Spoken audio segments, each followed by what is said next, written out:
এইভাবে এটা তো আমাদের ওয়াই রেসপেক্টে ভালো করে দেখো ওয়াই রেসপেক্টে করা খুব চাপ, কারণ এখানেও ওয়াই স্কয়ার আছে আবার এখানেও আছে, কি করে করা যাবে। কিন্তু যদি এক্স এর রেসপেক্টে হতো শুধু এক জায়গায় এক্স ছিল এবং সেখান থেকে হয়তো করা আমাদের স্ট্যান্ডার্ড ফর্মুলা প্রয়োগ করে করা যেত, বুঝতে পেরেছো। তা দুটো ওয়াই থাকার কারণে ই টু দি পাওয়ার আই আবার এখানে ওয়াই স্কয়ার, একে ওয়াই রেসপেক্টে ইন্টিগ্রেট করা চাপ, তাই ভেরিয়েবল চেঞ্জ করে দেখা যাক কোনো বেনিফিট পাওয়া যায় কিনা। তাহলে আমরা এখানে দেখতে পাচ্ছি x = 0 x = 1, অর্থাৎ ভার্টিক্যাল আমাদের ছিল, এটাকে হরাইজন্টালি আমাদের ভাবতে হবে। আর এখানে আমি দেখতে পাচ্ছি y = 0 আর y = এই √1 - x², অর্থাৎ এটা একটা সার্কেলকে রিপ্রেজেন্ট করছে, ডেফিনেটলি y² + x² = 1। আর এখানে আমরা জানি এক্সটা কাজে লাগবে, এক্সটা বার করতে হবে, তাই x =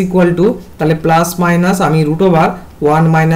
আপাতত বার করে রাখলাম। তাহলে যেহেতু ওয়াই রেসপেক্টে ছিল নিশ্চয়ই তাহলে বুঝতে পারছো স্ট্রিপটা ভার্টিক্যাল স্ট্রিপ ছিল, তার এই যে লোয়ার পোর্শনটা বাউন্ডেড হচ্ছে এই y = 0 দিয়ে আর আপার পোর্শনটা বাউন্ডেড হচ্ছে আমাদের সার্কেলের পার্ট দিয়ে। ব্যাস, এবার প্রপার রিজিয়নটাকে আমাকে আইডেন্টিফাই করতে হবে।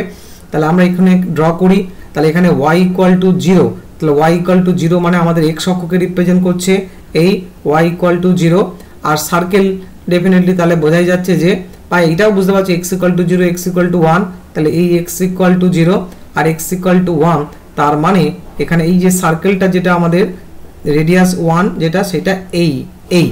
এইটুকুই রিজিয়নকে আমাদের বোঝাচ্ছে। এবং ভালো করে দেখো এই যে স্ট্রিপটা খেয়াল করে দেখো, এই যে লোয়ার পোর্শনটা y = 0 অর্থাৎ x অক্ষ আর অপর পোর্শনটা সার্কেলের এটা, তার মানে এইটাই হচ্ছে আমাদের অ্যাকচুয়ালি রিজিয়ন। তাহলে এটা ভার্টিক্যাল জোনের মধ্যে ছিল, এবার এটাকে আমাদের হরাইজন্টালি আনতে হবে, তার মানে এখান থেকে একটা লাইন দরকার, ডেফিনেটলি একটা 1 কে ইন্ডিকেট করছে, তার মানে আমি পেয়ে গেলাম কিন্তু কনস্ট্যান্ট যে রেঞ্জ পার্টটা y = 0 to 1। এবার ভেরিয়েবলটা দেখতে হবে, ভেরিয়েবল তার মানে আমাকে একটা কি হরাইজন্টাল স্ট্রিপ কনসিডার করতে হবে এবং সেটা পরিষ্কার দেখতে পাচ্ছ, এইটা হচ্ছে x = 0 অর্থাৎ আমি লোয়ার পার্টটা x = 0 আর এখানে আমাদের যে দেখতে পাচ্ছি এখানে ডেফিনেটলি যেহেতু ফার্স্ট কোয়াড্রেন্টে তাহলে আমার এখানে √, তাহলে এই 1 - y² হবে আর তার আন্ডারে যেটা রয়েছে সেটা লিখে ফেলি, তাহলে dy আর এখানে 1 + এই e⁴y আর √1 - x² - y², আর পরে বা আগে এখানে লিখে রাখতে পারি, কোনো অসুবিধা নেই, হচ্ছে dx। তাহলে এবারে আমরা x এর রেসপেক্টে করব কারণ এখানে y কনস্ট্যান্ট। এবার দেখো x এর রেসপেক্টে আমরা অবশ্যই যে ফর্মুলাটা অ্যাকচুয়ালি দেখতে পাচ্ছি x এর রেসপেক্টে এই যে √, এরকম প্যাটার্নের আসছে না, ডেফিনেটলি এরকম প্যাটার্নের একটা আসছে, কারণ এখানে x এর বাকিগুলো তো কনস্ট্যান্ট, তাহলে সেই a² - x² প্যাটার্নই, এটাও তো এখানে কনস্ট্যান্ট। তাহলে আমি এখান থেকে তাহলে এই 0 to 1 1/1 + e⁴y এটা কনস্ট্যান্ট, তাহলে এইটুকুর পার্টের আমি শুধু ইন্টিগ্রেট করি এবং একটুখানি সাজিয়ে নিই, তাহলে 0 to এই 1 - y² আর এখানে এই dx, তাহলে কনস্ট্যান্ট পার্টটাকে যদি স্কোয়ারের মতো লিখি অর্থাৎ 1 - এই y² এই একটা রুট দিয়ে তার একটা হোল স্কোয়ার দিয়ে দিলাম, এই x² দিয়ে দিলাম, হিসেবে এটাকে তুমি আইডেন্টিফাই করতে পারছো। আর বাইরে আপাতত ওয়েট করছে dy, তাহলে 0 to 1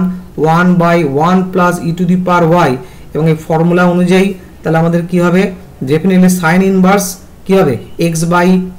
এরকম প্যাটার্নের হবে, সাইন ইনভার্স x বলতে x আর এখানে হচ্ছে 1 - y², এই 0 to √1 - y² আর বাইরে এখন dy। তাহলে আপার লিমিট পুট করলেই দেখতে পাচ্ছ যে সাইন ইনভার্স 1 তার মানে একটা π/2 পাচ্ছি, আর লোয়ার লিমিট পুট করলে 0, তার মানে জাস্ট π/2টাকে বাইরে বার করে দিলাম আর এখানে আমি পেয়ে গেলাম dy/1 + e⁴y। এবার এটাকে কিভাবে সলভ করব, ডেফিনেটলি আমরা এই ধরনের অঙ্ক দেখেছি যে সলভ করতে গেলে কি করতে হবে না উপর নিচ e⁻−y দিয়ে গুণ করো, তাই e⁻−y দিয়ে গুণ করলে দেখো চেহারাটা কি হবে, এইরকম হবে। এবং এবার পরিষ্কার দেখতে পাচ্ছ যদি তুমি মনে মনে e⁻1 + e⁻−y = t ধরে নাও, তাহলে সেই ক্ষেত্রে তুমি দেখো পাবে কি না e⁻−y dy = -dt লিখতে পারো, বা একেবারে তুমি log of ওটাও লিখতে পারো নিচে যে আছে সেটা। তাহলে একেবারে আমি যদি লিখে দিই, ভেরিয়েবল চেঞ্জ করছি না, এইটুকু বুঝতে পারছি নিচে যে পোর্শনটা রয়েছে তার ডেরিভেটিভটা উপরে রয়েছে, একটা মাইনাস দরকার, একটা মাইনাস দিয়ে দিলাম, তার জন্য কি হয় এই একটা মাইনাস কিন্তু এইটা, তাহলে log of যেটা ডিনোমিনেটরে রয়েছে অর্থাৎ e⁻−y + 1, নিশ্চয়ই বুঝতে পারছো বা সাবস্টিটিউট করে করতে পারো এই 0 to 1। এবার তাহলে আমরা -π/2, এবার তুমি আপার লিমিট বসাও অর্থাৎ y এর জায়গায় 1 বসাচ্ছি আমরা, তাহলে আমি পাচ্ছি কি বলতো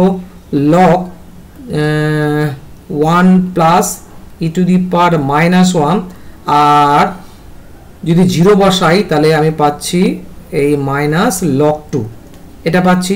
এবার একটুখানি বাইরের মাইনাসটাকে ভেতরে যদি আমি অ্যাডজাস্ট করে দিই তাহলে কি পাচ্ছি এই π/2 তো রইলো, তাহলে এখানে আমি log এই যে এটা তাহলে log 2 হয়ে গেল। আর এটাকে আমি 1/e যদি ভাবি তাহলে আমি একটু লিখতে পারি এটাকে log, তার মানে আমি e প্লাস 1/e এটা লিখতে পারি, একই জিনিস। ইয়েস, এবার দুটো লগকে তুমি একটা লগ করো, তাহলে আমি দেখতে পাচ্ছি যে log উপরে 2e আর নিচে 1 প্লাস e। এই প্যাটার্নের উত্তরটা আমি ফলো করছিলাম। তাহলে π/2 2e/1 প্লাস e, π/2 2e/π/2, তার মানে অপশান ডেফিনেটলি 4। বুঝতে পারলে? এই অঙ্কটা অন্য